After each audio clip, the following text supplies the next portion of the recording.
Hello, अस्सलाम वालेकुम वरहमतुल्लाहि वबरकातुहू। कैसे हैं आप सब? उम्मीद है आप लोग स्वस्थ होंगे और मस्त भी होंगे।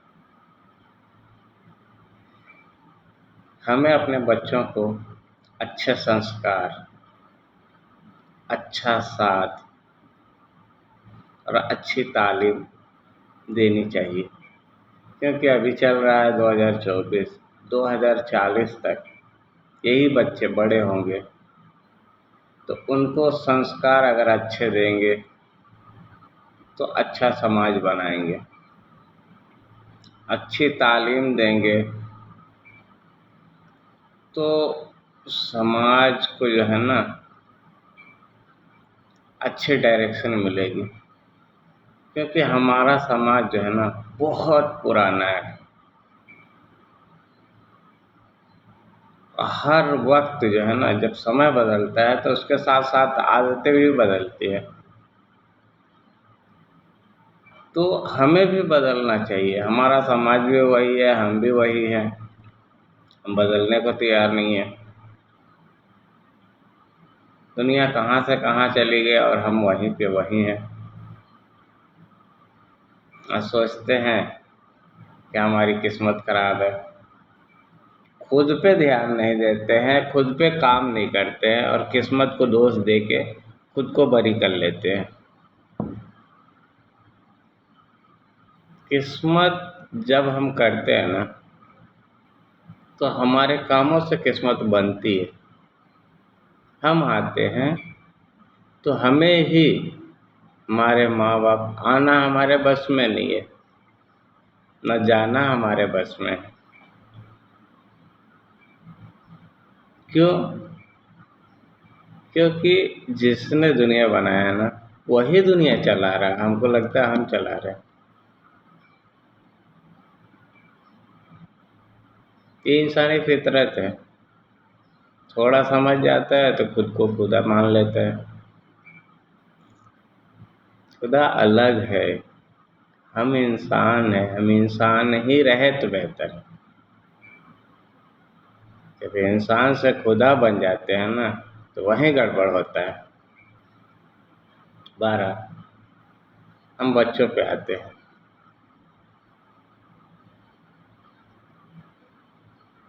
बच्चों को तरबियत देने से पहले बच्चों की टाइप निकालनी पड़ती है। वैसे तो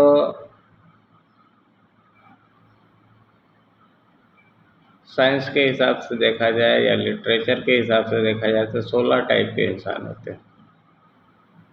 कि मेरा मानना है कि 3 टाइप के इंसान होते हैं।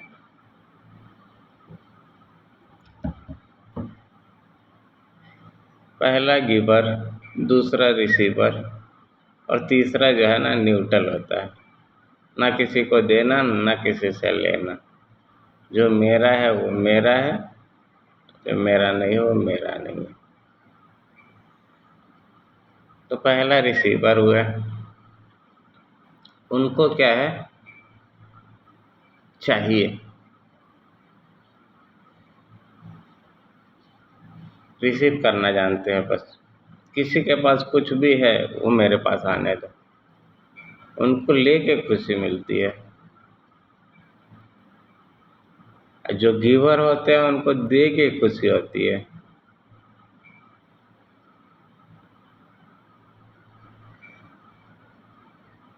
तो कुदरत ने क्या कॉम्बिनेशन बनाया, एक को गिवर बनाया एक को रिसीवर बनाया। जब दोनों अपनी अपनी फितरत से अपोजिट चलते हैं ना तो दुखी रहते हैं। अगर गिवर को दे दिया जाए, गिवर के पास ढेर सारा धन होना चाहिए ताकि सबको दिया करे। अगर गिवर के पास कुछ नहीं बचेगा तो वो क्या देगा? तो ऐसी हालत में अल्लाह ताला ने कहा है कि आप मुस्कुरा दो, आपकी मुस्कुराहट करोड़ों की है।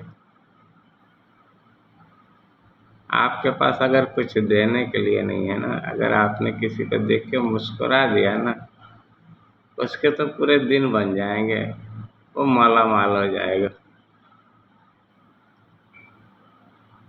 आप इसको सही मानते हो गलत मानते हो वो तो आप जानो, और मैं इसको सही मानता हूँ।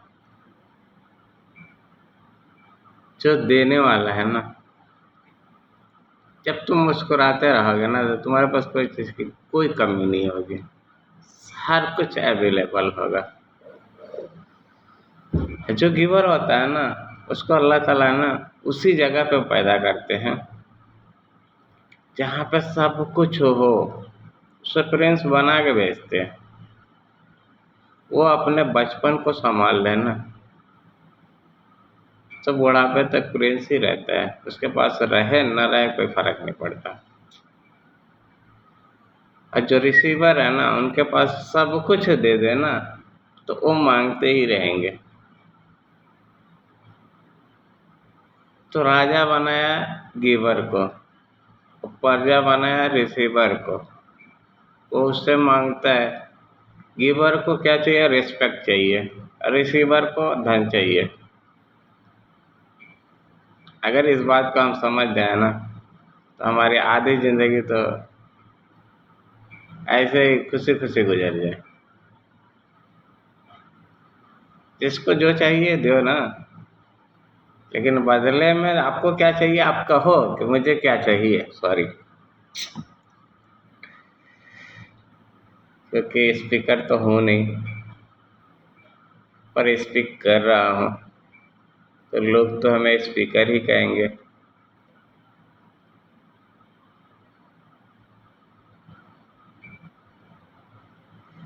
तो अगर हमें इंसानों को पहचानने आ जाए ना कि ये रिसीवर है, ये गिवर है और ये न्यूट्रल है, तो हमें इतनी परेशानी नहीं होगी। कहते सारा समस्या जो है ना, हम चाहते कुछ और है करते कुछ और है, हमें रिजल्ट कुछ और चाहिए, काम कुछ और कर रहे हैं, कैसे होगा? एक इंसान डॉक्टर के पास गया, बोला डॉक्टर साहब मैं जब भी नहाता हूँ ना पूरा बदन मेरा गीला हो जाता है।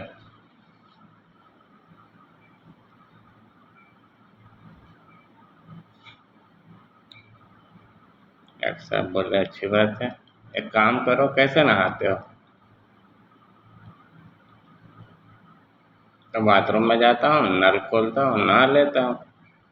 बोला अच्छा एक काम करो, आज के बाद से ना तुम नल बंद करके नहाना, तुम्हारी बीमारी ठीक हो जाएगी, तुम कभी भी गीला नहीं होगे। तो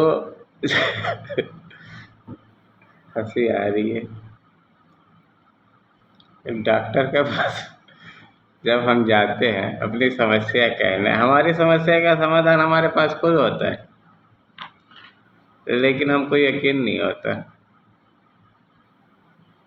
वही कोई दूसरा कह देता है तो यकीन हो जाता है। हम दूसरे से पूछने जाते, ये काम करो, पहले ये तो जान ले कि उसने कभी ये काम किया है कि नहीं किया है। अगर किया है तो ठीक है, उससे पूछ लेते हैं। यहाँ तो उससे पूछते हैं जिसने कभी उस रास्ते का शक्ल नहीं देखा, वो भी रास्ते जाने का तरीका बताता है। ये दुनिया एक पूछो ना तो 100 बताती है। फुकट के मशवरे देने वाले बहुत हैं।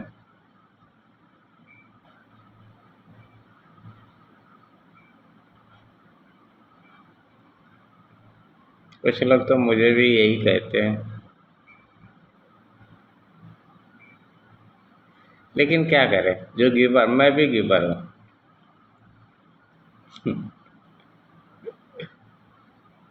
देने में ही मजा आता है। मेरे एक उस्ताद थे हावड़ा शिवपुर में, नाम था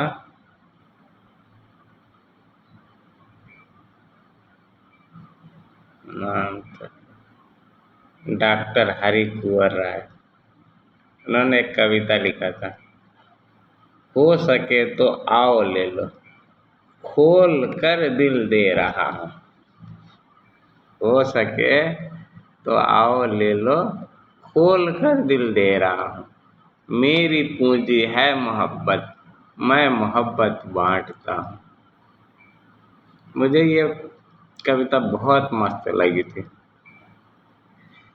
पर जब दोबारा मैं गया उनसे मिलने के लिए तो पता चला कि वो इसी क्या बोलते हैं कोरोना के दौर में उनका जो है ना देहांत हो गया।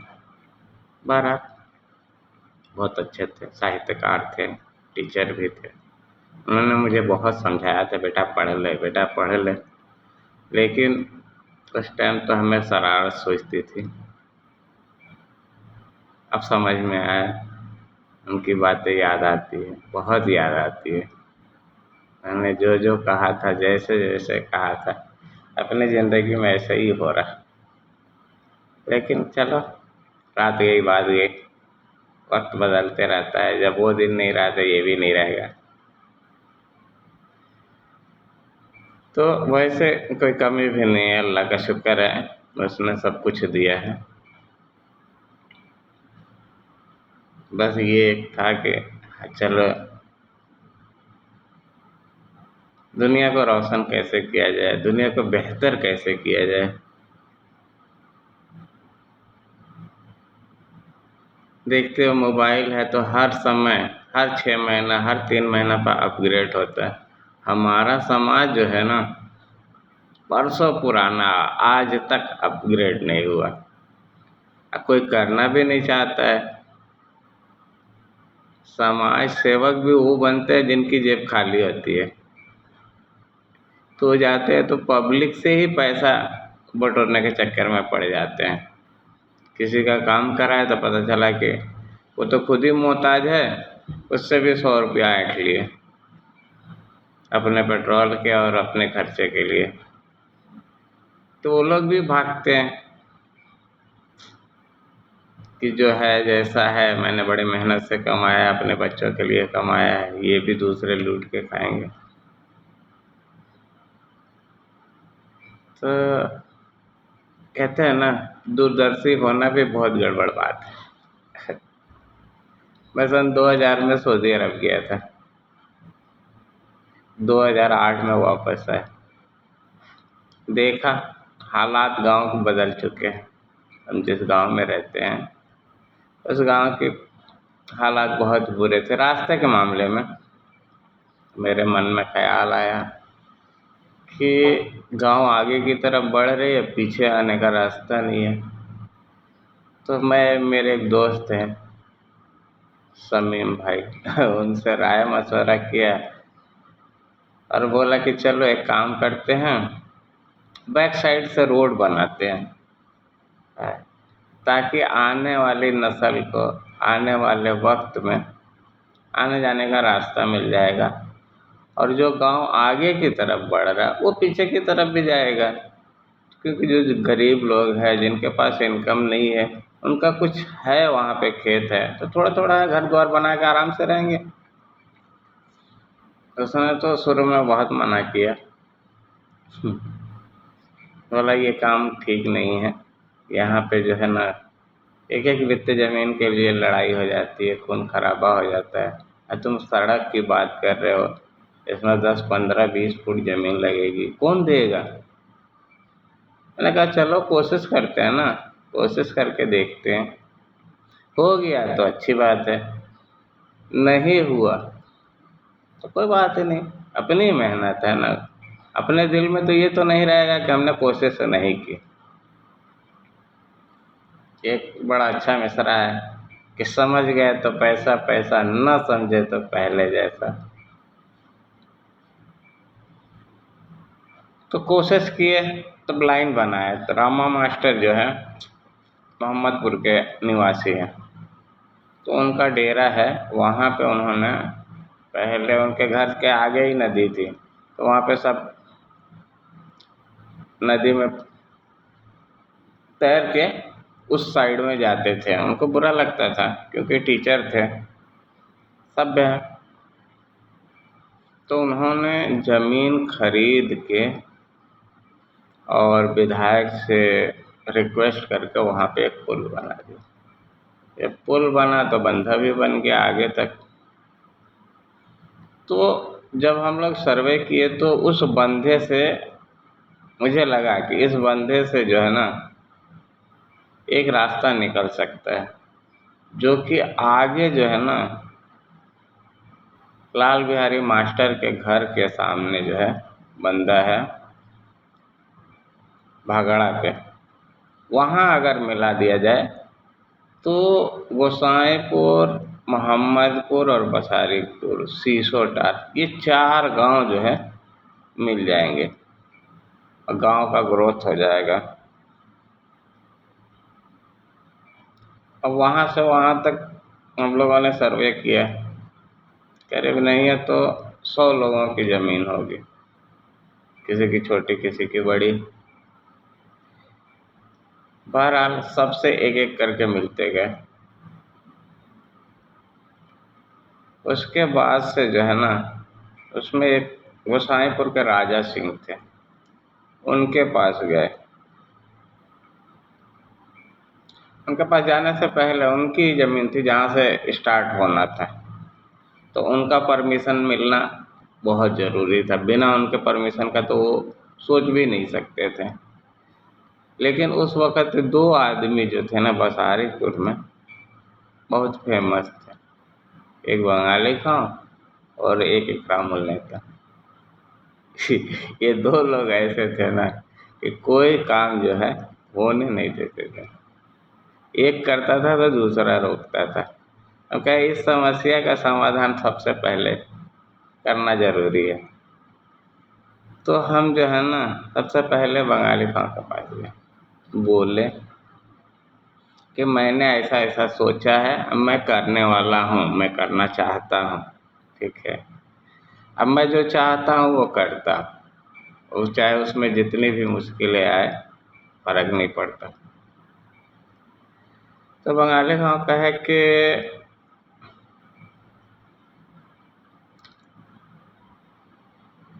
तुम हवा का रुख बदलना चाहते हो, ये होना संभव नहीं है, ये न कभी हुआ है और न कभी होगा। हम कहे बहरहाल होगा न होगा वो तो बात की बात है, अभी आप हमसे वादा कीजिए कि आप बीच में ना आएंगे और आप चलिए राजा सिंह से मेरी बात कराइए। तो उन्होंने कहा कि नहीं, मैं नहीं जाऊंगा, तुम खुद जाओ, अकेले जाओ और तुम अपने पिताजी का नाम बताना, वो मुझे जानते हैं तो उन्हें भी जानते हैं, कहना कि मैं उनके औलाद हूँ, उनके बेटा हूँ और मैं इस पर्पज से आया हूँ। तो मैं शमीम भाई को लेके जो है ना, अच्छा वहाँ नहीं, फिर इकरामुल नेता के पास गया, उनसे पूछा तो उन्होंने कहा कि हवा में महल बनाना चाहते हो बेटा, ये बसारीपुर है, या तुम्हारी चलनी नहीं है। उन्होंने कहा बसारीपुर हो या सिकंदरपुर फ़र्क नहीं पड़ता, हमारे कहने का यही मकसद है कि आप बीच में रोकने नहीं आएंगे, काम हो तो ना हो तो, अगर सपोर्ट में है तो वेलकम है, विरोध में मत आइएगा, ये आपके लिए चेतावनी है। कहे ये होगा ही नहीं है। बोले नहीं होगा, कोई फ़र्क नहीं पड़ता, कौन सा मुझे मेडल लेना है, अवार्ड लेना है, क्या कहते हैं राष्ट्रपति अवार्ड, मुझे कुछ नहीं चाहिए, कोशिश करता हूँ, हो जाएगा तो सबके लिए बेहतर होगा, नहीं होगा तो कोई बात नहीं, ऐसे भी इतने दिन से चल रहा है, आगे भी चलेगा, खैर संभव नहीं है। कहे ठीक है। उनको सलाम करके वहाँ से वापस हुए, शमीम को लेके गए राजा सिंह के पास। राजा सिंह से बोले कि राजा सिंह ऐसा ऐसा मैंने सोचा है, आप क्या कहते हो। कहे मुस्लिम लोग रास्ता रोकते हैं, जहाँ भी रास्ता रुका है वो मुस्लिमों की वजह से रुका, तो आप अपना देख लो, उधर से आ जाओगे तो मेरे तरफ से राजी है। कि ऐसे आदमी का जो है ना सोच इतनी बुरी है कि रहने के लिए 1 बीघा ज़मीन चाहिए और चलने के लिए हम 1 फुट ज़मीन नहीं देते हैं, तो सिर्फ 1 बीघा ज़मीन की क्या कीमत है। बहरहाल वहाँ से परमिशन मिलने के बाद, क्यों इन सारे लोगों का नाम मैं इसलिए ले रहा हूँ, ये जिक्र इसलिए कर रहा हूँ क्योंकि ये 2010 की बात है, 2024 चल रहा है अभी। इतने दिनों के बाद, 10 साल के बाद इन लोगों की आंखें खुली है, उनको लगा कि हाँ जो हुआ है वो अच्छा हुआ। 10 साल पहले मुझे लग गया था कि करना चाहिए। अब मैंने कोशिश किया, फिर एक अय्यूब है, शहादत के लड़के हैं, उनसे मैंने मिला। दसवीं चौधरी और उनका मेड़ था, दोनों पे वहाँ पे झगड़ा था। एक बांस था जो इन्होंने लगाया था, उनके खेत में चला गया था। अब उसके लिए आए दिन ये लोग लड़ा करते थे। हम कहे इस साले को ख़त्म करो, लड़ाई ख़त्म करो सबसे पहले। तो वहीं से हमने काम शुरू करवाया, ठीक है। ना उधर गया ना इधर गया, एकदम बीच से। इस जो रास्ते में मेहनत तो मैंने किया था, लेकिन अय्यूब भाई का ना सबसे बड़ा योगदान है। तो माने ना माने, मैं मानता हूँ उनका एहसान है, इसका सवाब उनको उनके बुजुर्गों को ज़रूर मिलेगा, क्योंकि उन्होंने दिया है, मैंने शुरुआत किया है। तो ये कम से कम 1.5-2 किलोमीटर एरिया है। इस पे 14 फुट हम लोगों ने नाप के माटी भरवाया था। अभी तो 20 फुट हो गया होगा चौड़ा, जबकि 1 फुट 8 इंची की रास्ता था यहाँ पे। साइकिल से चलते थे ना, तो इधर से उधर खेत में चले जाते थे। इस रास्ते के वजह से दोनों तीनों गांव जो है ना खुशहाल है। तो हमारा कहने का मकसद भी यही है कि कह रहे जो बच्चे आज हैं वही बड़े होके कल कुछ ना कुछ करेंगे। बस इनको क्या है ना, हमको प्रोत्साहन देना है, तो कहना हाँ बेटा बहुत अच्छा कर रहा, बहुत अच्छा कर रहा, सही कर रहे हो, सही जा रहे हो। यानी इनकी जो काबिलियत को निखारना है। अब मैं व्हाट्सएप, फेसबुक जहाँ भी होता है, मेरा यही मकसद होता है, यही होता है कि लोगों को प्रोत्साहित करूं आगे बढ़ने के लिए और अच्छे काम करने के लिए। मुझे किसी से कुछ चाहिए नहीं, लेकिन मेरे वजह से अगर किसी के चेहरे पे मुस्कुराहट आ जाती है तो मेरा तो दिन बन जाता है। तो कह रहा है कि अभी 2024 चल रहा है, 2040 तक महंगाई भी काफ़ी बढ़ेगी। हम जिस स्पीड से चल रहे हैं उस स्पीड से चलेंगे तो हम रास्ते में रह जाएंगे। हमें अपनी स्पीड बढ़ानी पड़ेगी और सोचना पड़ेगा, क्योंकि बिना सोचे कुछ नहीं होता है। सही सोचो, पहले जल्दी सोचो और सही सोचो। सबसे पहले सोचो और सबसे अच्छा सोचो, और जब भी तो बड़ा सोचो, क्योंकि जब बड़ा सोचते हो ना आप, तो कुदरत भी उसमें आपकी साथ देती है। आप ये ना देखो कि आपके पास क्या है, ये देखो कि उसके पास क्या है, इसने दुनिया बनाई है। आप उसका काम करोगे, वो सारा सामान देगा, सब कुछ देगा।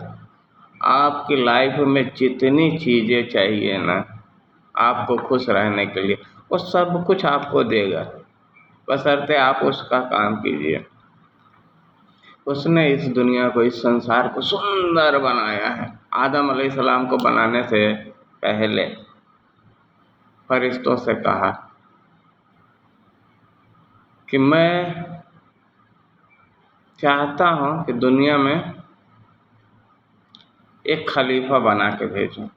सारे फरिश्तों ने एतराज़ कर दिया, ये आप क्या कह रहे हैं, आपने जिन्नों को बनाया, देखिए खून खराबा मार काट में सब बुराई में मुलव्विस है।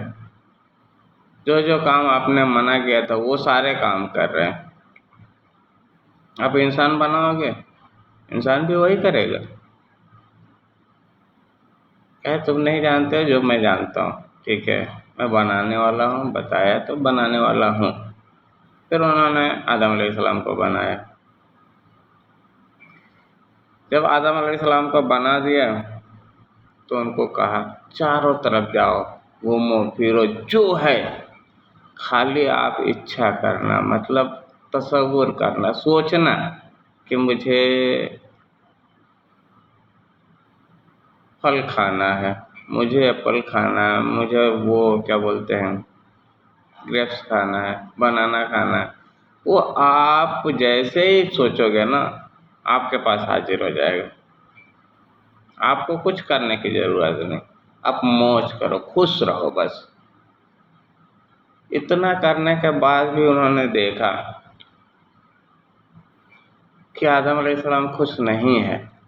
उनको लगा कि जो है ना, इनको एक साथी देना चाहिए। फिर उन्हीं से अब अलग से बनाते तो उसका मिजाज अलग होता है, इनका मिजाज अलग होता है। उसी से उनके पसली से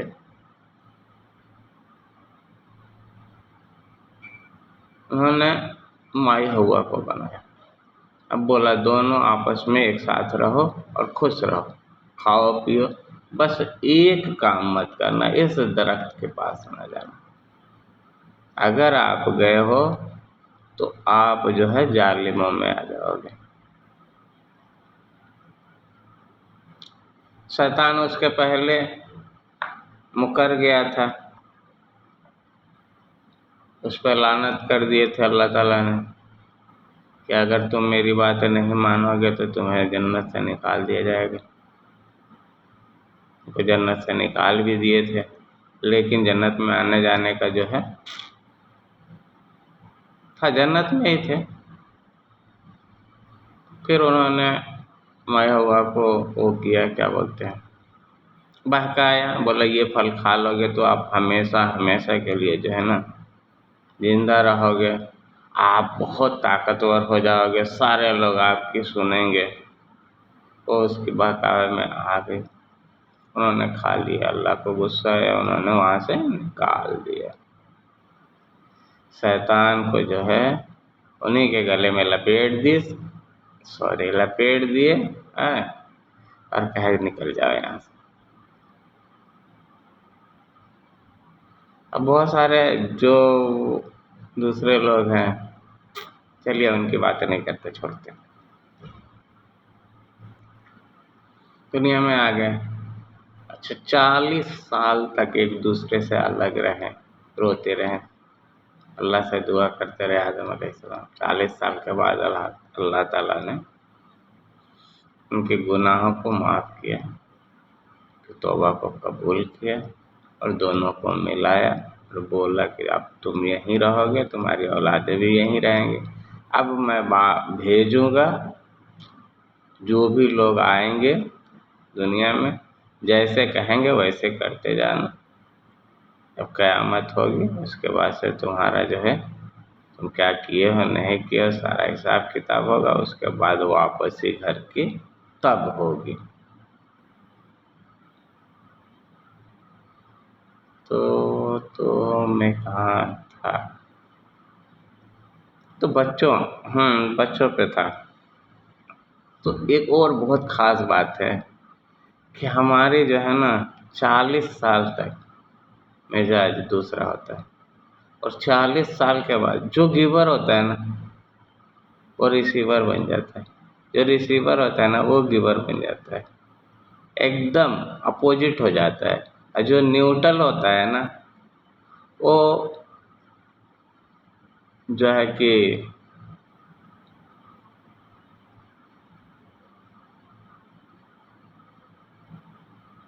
वो न्यूट्रल ही रहता है।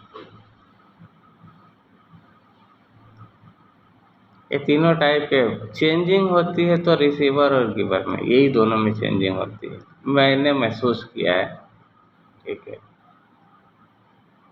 ये आने वाले टाइम में पता चलेगा, जो भी इस पे मतलब गौर फिक्र करेगा उसको पता चलेगा।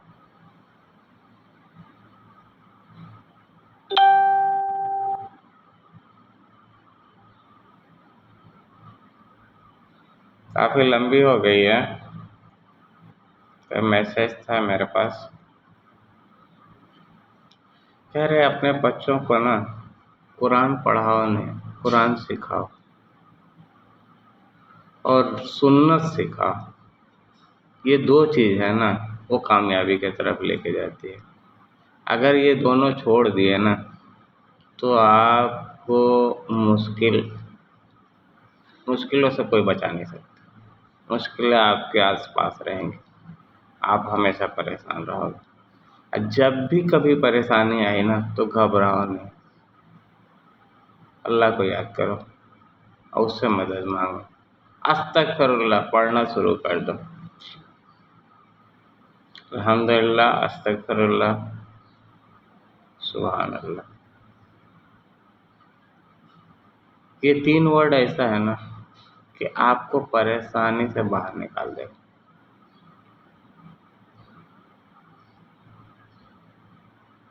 अब करके देखो, मैंने तो किया है, मुझे रिजल्ट अच्छा मिला है, हो सकता है आपको भी मिल जाए। चलिए कमेंट में बताइए, ठीक है। मिलते हैं अगली वीडियो में। अस्सलाम वालेकुम वरहमतुल्लाहि व बरकातुहू। अल्लाह हाफिज़।